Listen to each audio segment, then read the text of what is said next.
Good evening, welcome back to Glisten TV News. A daring attempted assassination occurred at EFF Gauteng chairperson Nkululeko Dunga's Johannesburg home. Intruders jumped the electric fence, hid on the roof, and fired at security personnel. No injuries were reported as security returned fire, causing the attackers to flee. Authorities have retrieved footage and cartridges for investigation. Former Steinhoff CFO Ben Lagrange has received a 10-year sentence with 5 years suspended for his role in the company's massive fraud scandal. Lagrange pleaded guilty to one charge of fraud, admitting to misrepresenting Steinhoff's profits and assets. The dollar scaled a more than 6-week high versus the yen on Thursday on expectations the US Federal Reserve will not rush to cut interest rates. The safe haven as currency saw additional demand as tensions simmered in the Middle East following Iran's ballistic missile attack on Israel,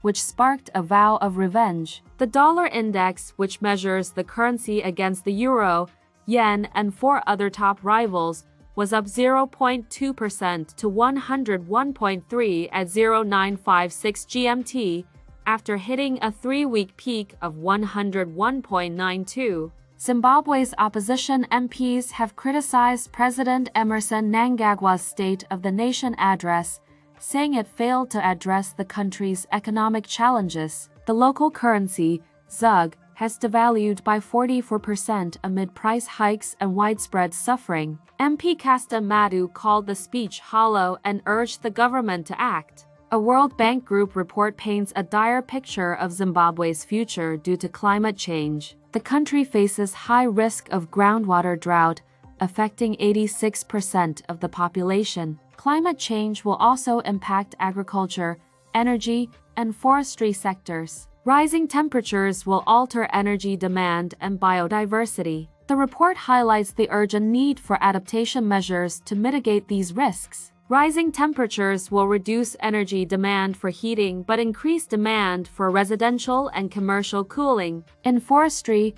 climate change will impact plantation species composition, forest ecosystems, and biodiversity. Zimbabwe's Electoral Commission is pushing for formal registration of political parties through an amendment of the Electoral Act. Currently, parties only notify the Commission of their existence. The move follows a post-2003 elections review conference aimed at improving the electoral process for 2028. Controversy surrounds Chris Brown's upcoming Johannesburg concert after Women for Change, a women's advocacy group, protested his history of violence against women. The group started a petition, gaining 3,053 signatures, citing Brown's 2009 assault on Rihanna and SA's high femicide rate. Rwanda's Marburg virus outbreak has claimed 11 lives, with 36 confirmed cases and 25 people in isolation. The virus, similar to Ebola,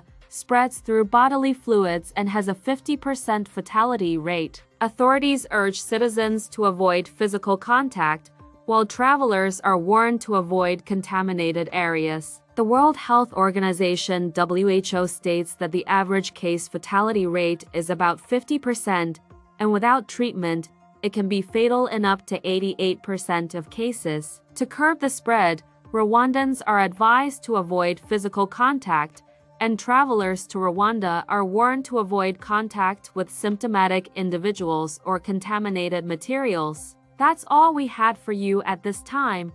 Until we come your way again, it's goodbye from us. Thank you for choosing Glisten TV News.